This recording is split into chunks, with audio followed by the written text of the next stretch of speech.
Wow, I'm so excited about our podcast today, Kim. Me too. This one's a good one. They're all good ones. But this Well, one is that's going to true. be, we're going to talk about some stuff we've never talked about before. And that's saying something because we talk a lot about a lot of things. Yeah. Yeah. Our guest today is Angelika. She is a biologist and birth keeper from Austria. I'm going to do that again. Our guest today is Angelika. She is a biologist and birth keeper from Austria. When she went to the United States as an exchange student at the age of 16, her mother asked her if she wanted to be put on the birth control pill. And she already knew back then that she didn't want pharmaceuticals in her body.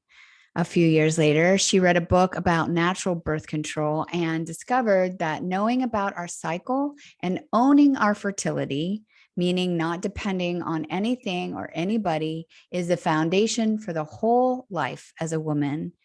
She later became a doula, deeply believing that birth is such an empowering experience to prepare the woman for motherhood. Beside her passion for the female topics, she lives a very non-standard life, aiming to step by baby step, not have to rely on systems that don't resonate with her, like money, technology, education, and healthcare. So This is a very interesting topic and one that is near and dear to our heart. Welcome, Angelika. We're so happy to have you here. Thanks for having me. So often we talk about death on this podcast. So we're going to be talking about birth today. Yay. Which is going to be a nice switch. Yeah. So there's a lot here that we can jump into and dive into. So where do we start? Well, I'm curious, at such a young age to be grounded in that knowledge, how do you explain that? How did that come about? Yes, to me, I think it's that I never completely forgot. And my upbringing, my parents have been a little different already. We've been vaccinated when we were babies, but at some point they started to question. And then we've more or less never been at a doctor. We've been at a naturopath, which was very unusual for Austria. Especially in that time, and yeah, there's been that one naturopath that I've always felt some kind of truth in his words, even as a child. Of course, I could not explain it with my conscious mind or with my mind, but yeah, that was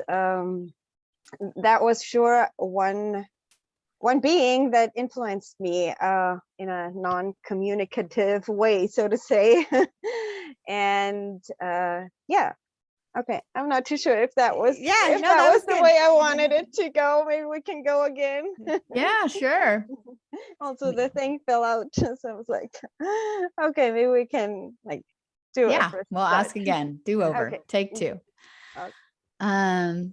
So Angelika, I am so curious at such a young age how you were grounded in that knowledge about your, desire to not have pharmaceuticals. How did that come about? Yeah, I guess it started with my upbringing. My parents have always been a little different. We've been vaccinated when we were babies, but then at some point they started to question. And we've never been at doctors, really. We've been at naturopaths, which was different at that time, especially. And that first naturopath very much influenced me, as I always sensed some kind of truth. Of course, I couldn't put it into words as a child.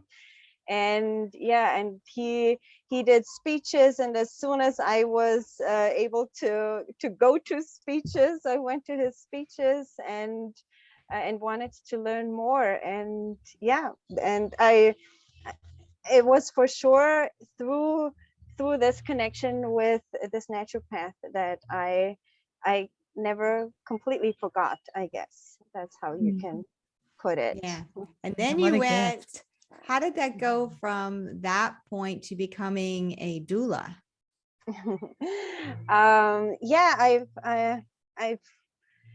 I've walked my path. Then I never wanted to study medicine. I always knew that this is not my path, but I tried pharmacy and I quit after 3 weeks as Oh I yeah. immediately noticed that this is not about people, it's about money. Yes. And so then I switched to biology, but was still very disappointed by university, as biology is the theory of life, and we did not learn about life. We only learned about how we can change it. And Mm.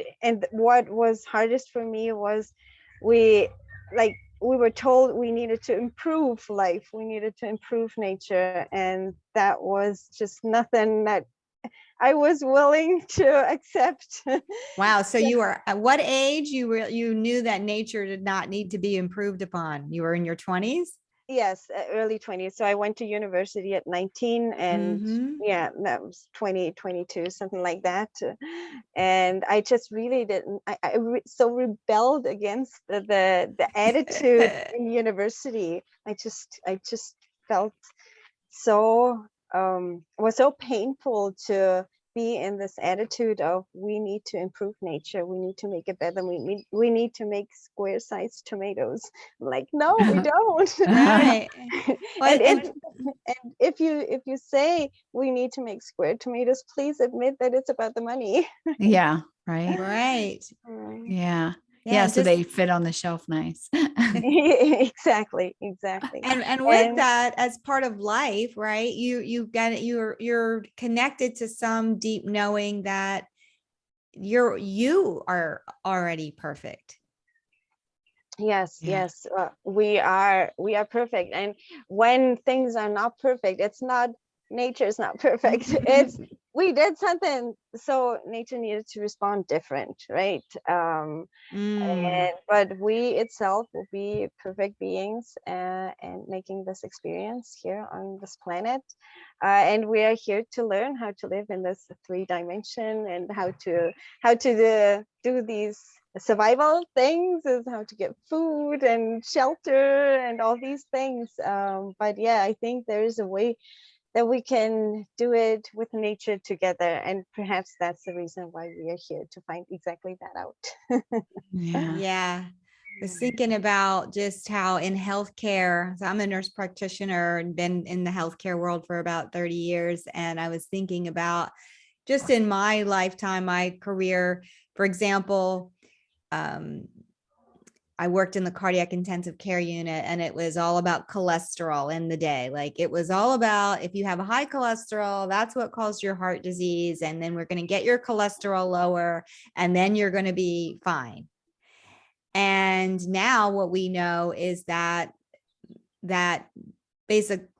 first of all, cholesterol isn't bad. Cholesterol is good.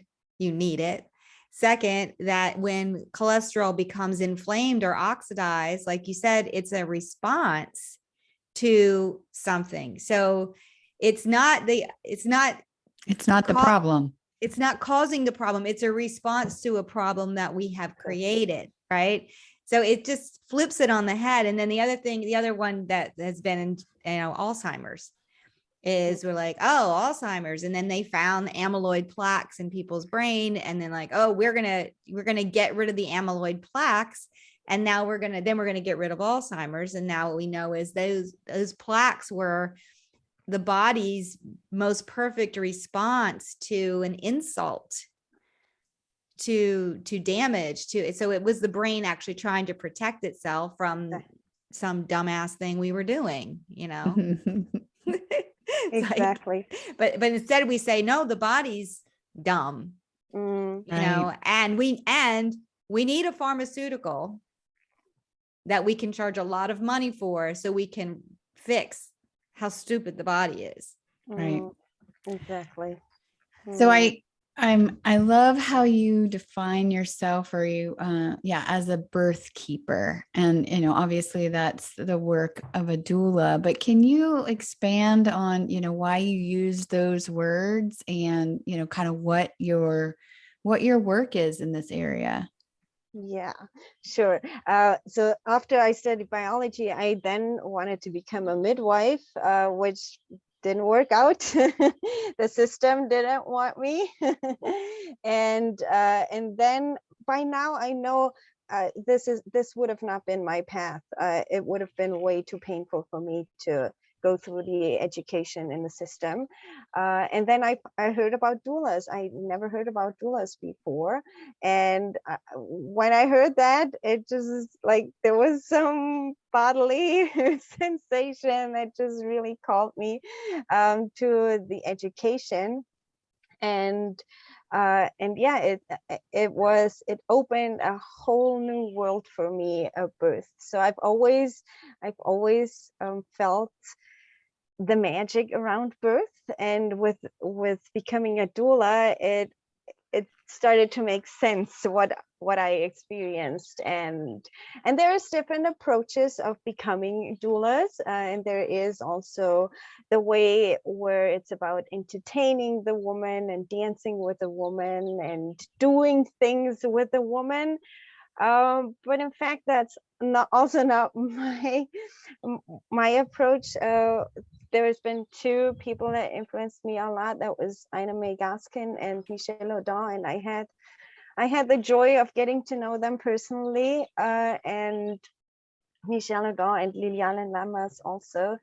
They say the only task of a doula is to make sure that the woman does not use her neocortex, her part of the brain that lets us think and write and read and all those things, but come to that animal part of the brain where the body takes over and that the body knows what to do.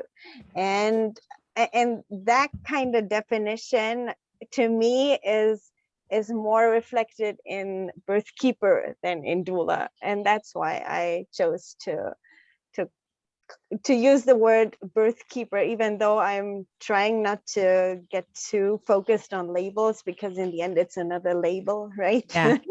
Yeah. But of course, like, we need to use some word, and yeah, that's the one I chose. Very good. Yeah, Kim, we had a conversation with another guest that was talking about using psychedelics as a rebirth experience and, literally being born again. And so looking at it from another perspective, like what's happening for the mother at the time of birth, and then what's happening to the baby at the time of birth, and what an important moment that is for both parties, right? Yeah. And when I was pregnant, I was actually married to an OBGYN. And there was so there were women that had their birth plan, and I would hear the OBGYNs talking about them, like basically complaining, because they come in with their birth plan and it gets in the way of just them doing what they want to do, right? Mm-hmm. And like, oh, they want to have this in the room and that in the room, and they want that, they want to be in the bathtub, or they want it to be. So there was almost like this power struggle about who was going to be in charge in the delivery room, and the doctor was like, I'm in charge here. And instead of allowing the mother, to be in charge of that experience, of course, it was all on the framework of safety, like, oh, the statistic is before modern OBGYNs, but 50% of women died in childbirth. I don't even know where that statistic came from or how accurate it is, but with the invention of modern medicine and us controlling the birth experience, that it's safer for women. Mm. So can we talk about that? Because birth is a natural process. And it's dangerous. Definitely. And I loved how you explained it, as it has become this power struggle. So there used to be doctors in charge, and now also with perhaps even the doula movement, all of a sudden there's birth plans, and then there is like women want to get in the bath tube and all that. And I guess it's like a balance, right? It needs to come into balance. And so many things in my life, I long for an eye to eye experience, and not a power hierarchical experience. And I think like mainstream as much as alternative can be power struggles. Yes. Yeah, and when we understand like that it's that there is ways, there is a way where we can be on an eye-to-eye level, and that every participant has its own place, and not one is better or worse, or not one is more needed than the other. Then I think we can truly have the experience that we are longing for. And that's another thing that I've noticed also in the doula movement, that not all is necessarily perfect there, right? It's like that layer beneath that we have to understand in order to get to the experience that we all long for. One of the things that I was reading on your website is just, kind of the attitude around the things that lead to the birth. So, really, the topic of fertility and the topic of the due date. And you're just your sense that, and I loved how you talked about, tapping into that part of the brain, the animal part of the brain that doesn't reason but knows. And it seems similar. So explain a little bit more about your perception of fertility, and also, the guidance that you give your people around the due date. Yeah, the due date seems to be the part where there's most of my heart in it, as I think it's such a precious topic, and that is not yet so much awareness around. Right. And I think it does connect the two. It connects the fertility with the birth. And my foundation is really the knowledge about the cycle. And it's the knowledge, it's a mind thing, right? It is, I have on my website, if we understand how our cycle works, we are empowered in a way that cannot be taken away from us. And this to me is like the basis for it all. If I know when I'm fertile, if I know when the baby was conceived, no one can tell me when the baby is supposed to be born. And this is a particular tough one to break through, as soon as you are in the system, be that in the hospital, but also many home birth midwives, they are still with one foot in the system. And so a lot of times I've heard so many women talk about that they know the baby was not conceived on day 14. But since the more I'm rooted in my cycle, the more I'm rooted in my own fertility, the less I have to make it a fight to talk about the due date.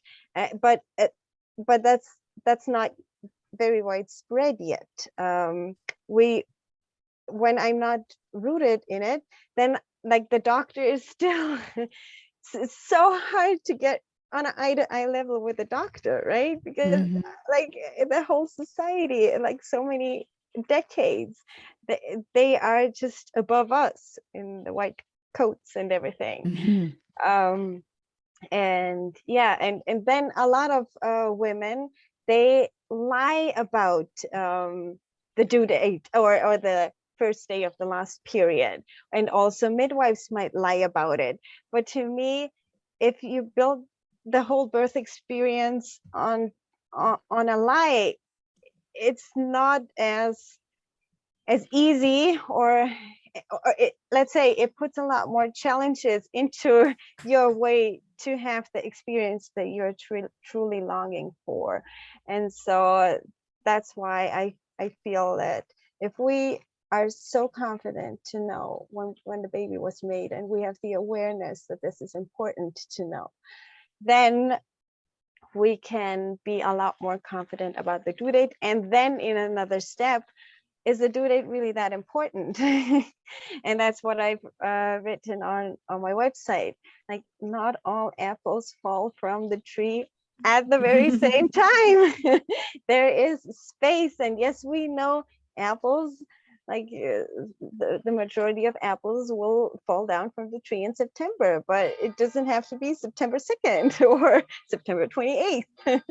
There is some room in it. So to get kind of a completely new view on the due date itself. For one, I am the only one to know when the baby was conceived. A doctor cannot know when I had sex, only if he's the father. And for two, then maybe it's not so important to have to know that baby should be born on November 2nd or whatever. What if we say the baby will be here in November or end of October, mid of November, something like that? That puts so much pressure off that specific date. And yeah, around that specific date, like, then doctors or hospitals or midwives, they might wait for 10 days, they might wait for 14 days, but after 14 days, like, it's and there's almost no possibility to wait longer through the whole system, the whole structure that we've built. And yeah, but when I know when the baby was made, then I have the confidence to wait and to not induce the baby perhaps prematurely, right? Yeah. There's so much in what you just said about, well, let me just back up here. Just the power that is in the knowledge. And we could probably talk for hours on when the knowledge was taken away and why and all of that. But let's just kind of start with where we are right now. And you'll probably find this amusing. So I'm a nurse practitioner. My ex was an OBGYN. We decided we wanted our children to be 3 years apart. And I was in graduate school. So I had carefully designed it that I would get pregnant when I finished. Well, I was tracking my cycle, and anyway, we got pregnant by accident. We were using, we told the story, it was funny. We were using condoms for 2 weeks. I was pregnant for 2 weeks and we were still using condoms. Like, cause we didn't know, but once, and it was like, I had this book knowledge. Okay. When I ovulate, and I was aware I was counting that my egg was viable for 3 days. I don't even know how accurate that is. But what I wasn't aware of is that the sperm can live for 7, right? And so I wasn't accounting for that. I was counting for my 3-day window. I wasn't counting for his 7-day window.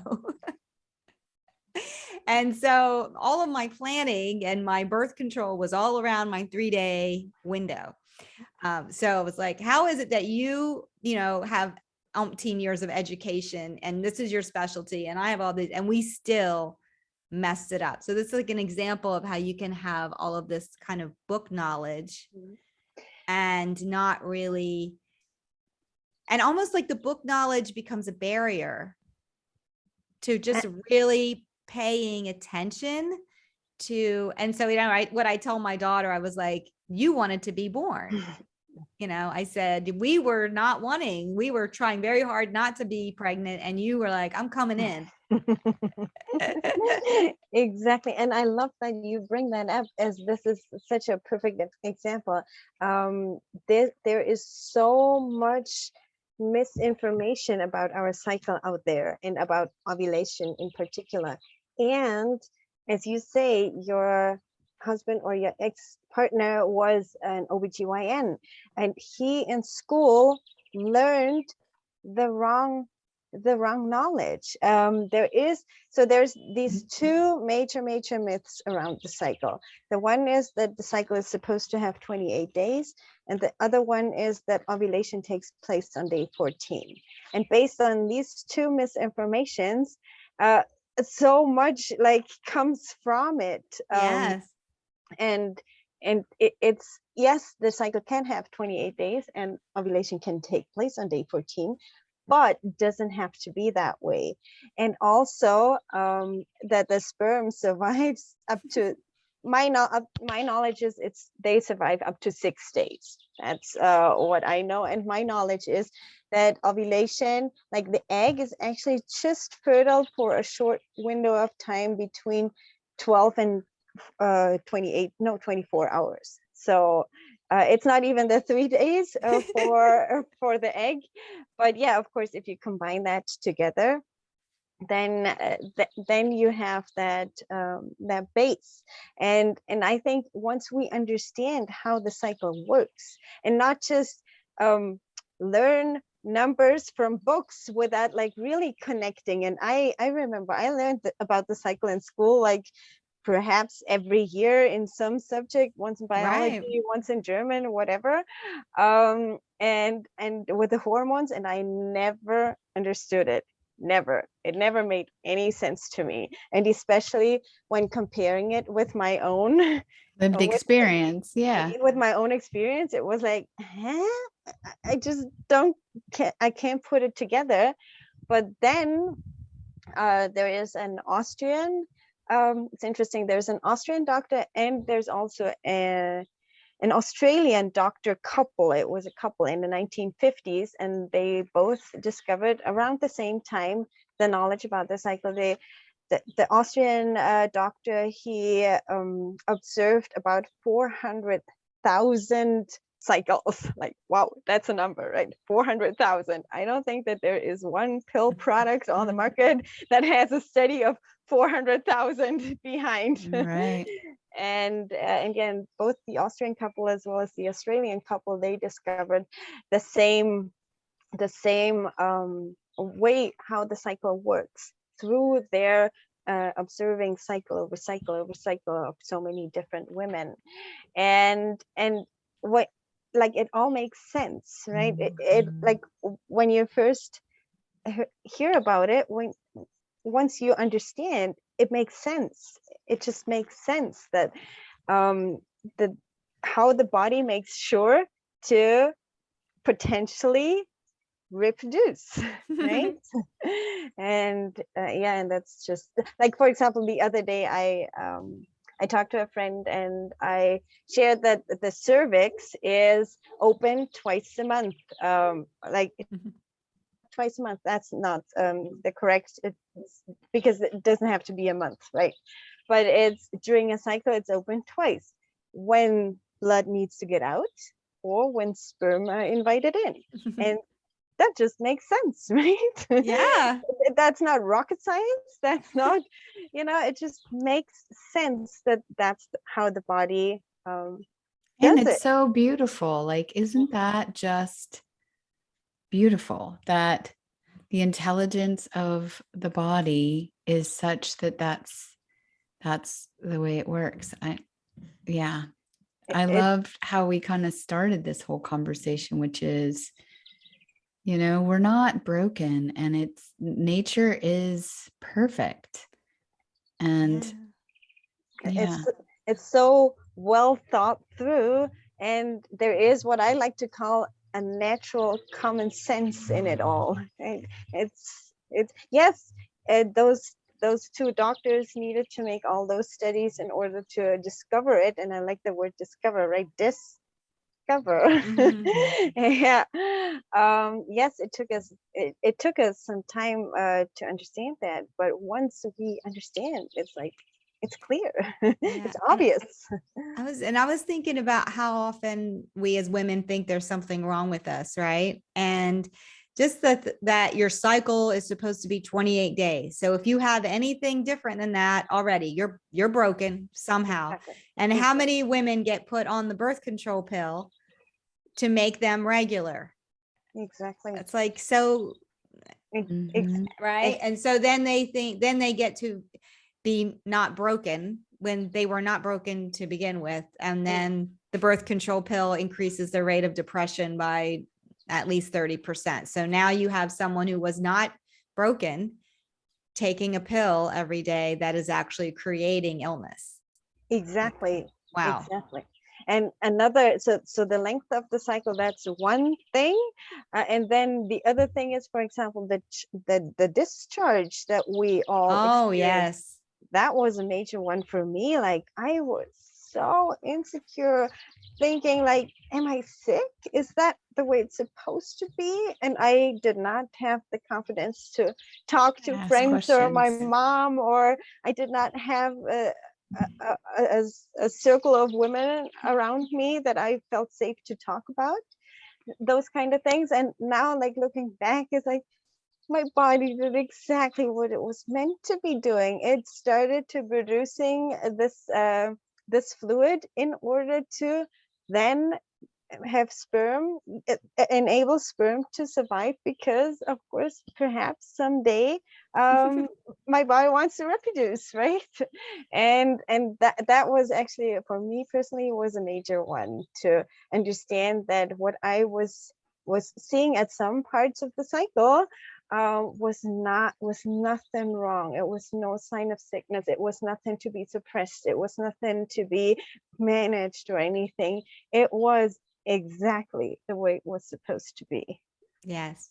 A healthy Yeah. vagina is a juicy vagina. Oh yes, of course. It's just the way it is. Like, Mhm. right? And people would, I know, yeah, do all kinds of things to make it dry, because they thought there was, if there was anything coming Yeah. out, that it was dirty, Exactly. right? Oh, there's something on my underwear, so I'm dirty.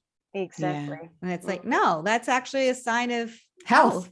Exactly. You are healthy and Like, gorgeous. celebrate, Exactly. like something's happening and your Yeah. body's doing what it's supposed to be doing. And yeah. Exactly.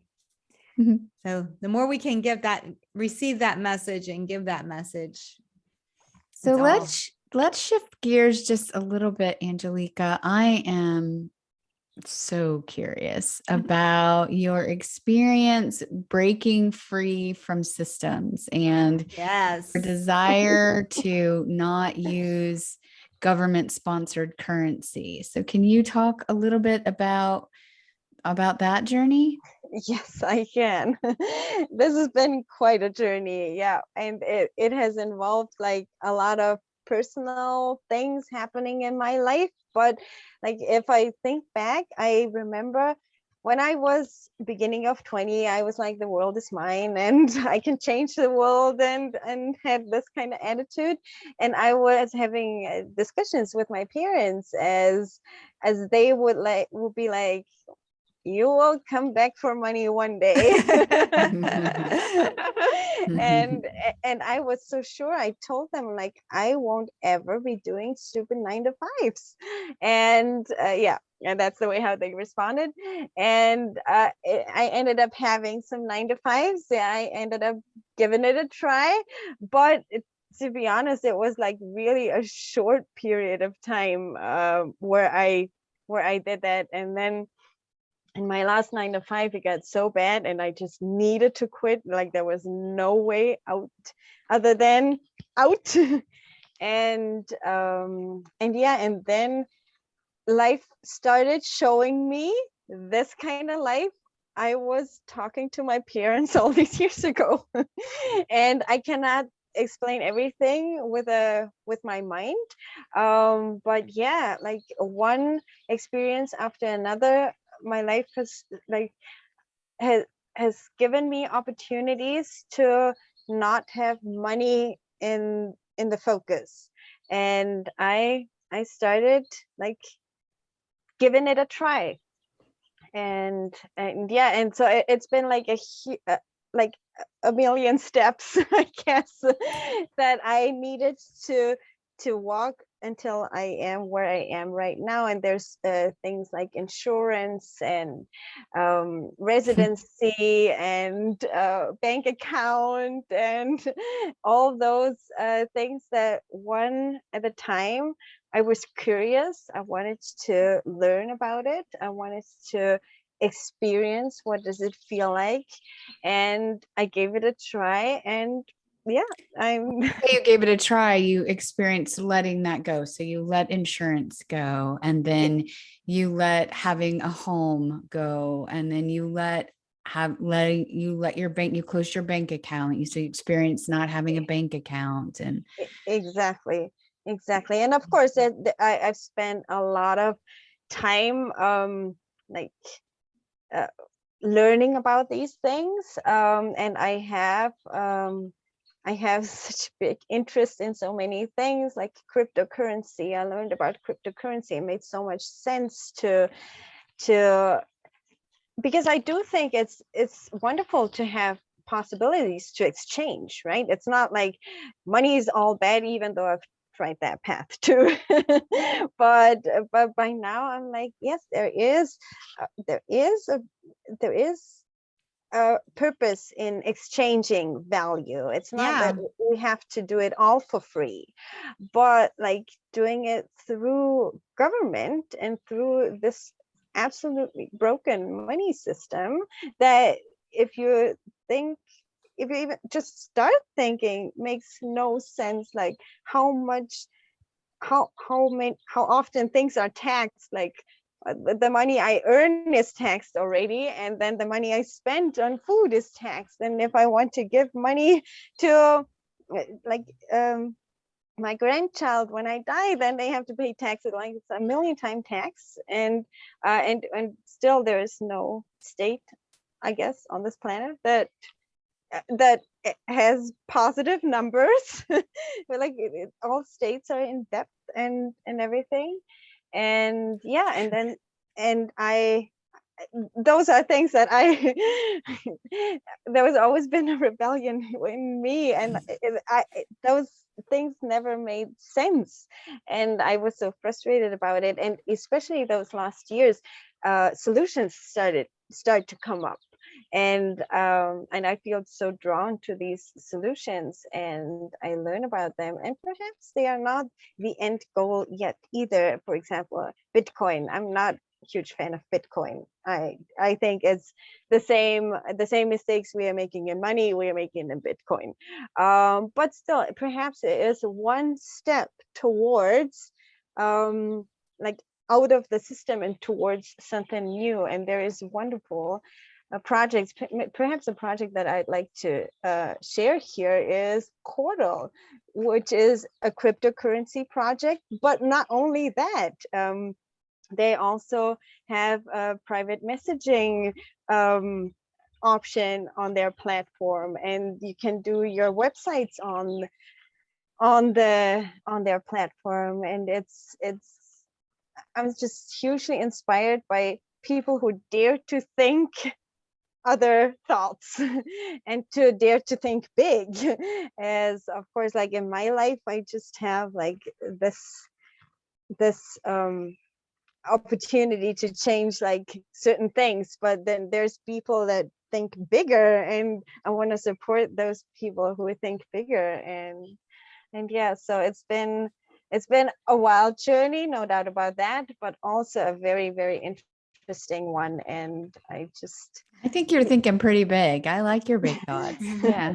even though Good. my life is still small, but yeah, as Well, I I said, don't I'm know. so You're inspired. where are you? You're in Italy, and I can't see the view exactly. I can see the reflection on the window behind you. But looks like a pretty sweet life. Yeah, yes, it's a life with a lot of changes, at least at this point, and I do feel the longing to settle down. But I guess I'm not quite there yet. And currently, I am in Italy doing a work and travel exchange kind of thing that I've been ever since I quit my 9 to 5, those were the ways that that life showed me to survive.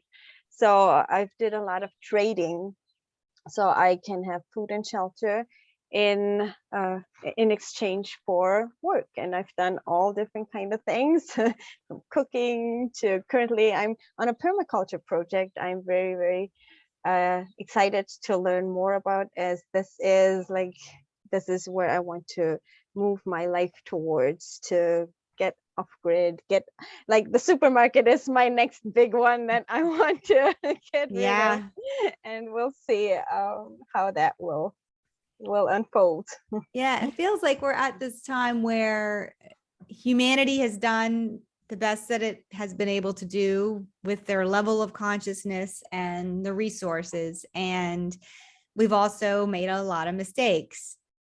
And so it's a combination of honoring what we've done so far and also opening our mind and our heart and our spirit to we can do better. We can create, just like we can create with our bodies and another human being. We can create new systems and new things, but recognizing that the old one isn't working, it's a necessary step. Like, you can't really go from everything's great with whatever the fiat system, the healthcare system, it's like, to now we're in this whole new thing where it's all great. It's like there's some Yeah, you got to get pushed out of the stinky nest to go fly to a new place. well, and yeah, and there's a lot of uncertainty. Like, I was thinking about your life, right? I mean, how many people have the we'll call it the ovarian fortitude instead of testicular fortitude, right? The ovarian fortitude to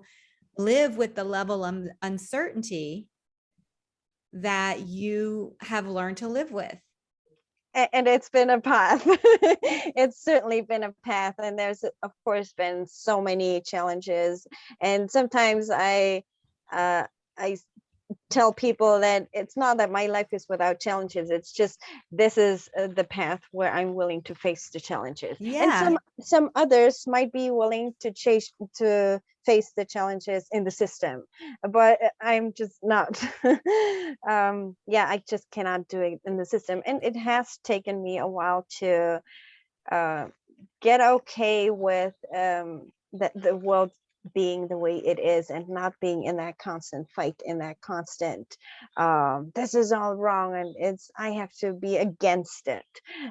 So this has all been yeah, because then we're against our parents and our grandparents and our ancestors, and that's really just a different kind of rebellion, because everybody is fighting. Like, something doesn't go the way that we want, and we just get we get armored up and we go into battle. And yeah, I don't, the softer feminine way is to say, I'm not okay with this, and I'm not going to fight. I'm just going to tell you how I feel. And I'm going to opt out. I'm opting out.